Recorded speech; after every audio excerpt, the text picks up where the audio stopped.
পুলিশের সাবেক মহাপরিদর্শক বেনজির আহমেদ দুর্নীতির মাধ্যমে হাজার কোটি টাকার সম্পত্তি পাহাড় গড়লেও পাসপোর্টে পুলিশ পরিচয় আড়াল করে নিজেকে সরকারি চাকরিজীবী পরিচয় দিয়ে নীল রঙের অফিসিয়াল পাসপোর্ট করেননি।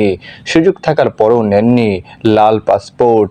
বেসরকারি চাকরিজীবী পরিচয়ে সাধারণ পাসপোর্ট তৈরির ক্ষেত্রেও আশ্রয় নিয়েছেন নজিরবিহীন জালিয়াতি। নবায়নের সময় ধরা পড়লে আটকে দেয় পাসপোর্ট অধিদপ্তর।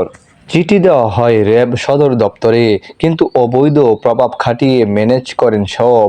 পাসপোর্ট অফিসে না গিয়ে নেন বিশেষ সুবিধা।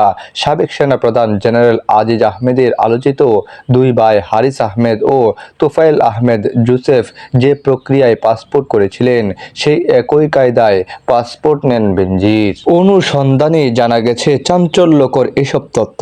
জানা যায় বেনজির তার পুরনো হাতে লেখা পাসপোর্ট নবায়নের আবেদন করেন 2010 সালের 11 অক্টোবর। রহস্যজনক কারণে নীল রঙের অফিসিয়াল পাসপোর্ট না নিয়ে সাধারণ পাসপোর্ট নেন।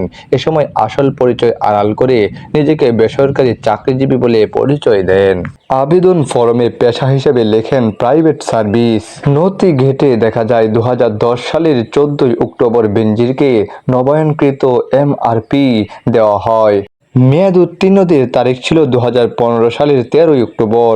মেয়াদ পূর্তির আগেই 2014 সালে ফের তিনি পাসপোর্ট নবায়নের আবেদন করেন, কিন্তু এবারও যথারীতি নিজেকে বেসরকারি চাকরিজীবী বলে পরিচয় দেন।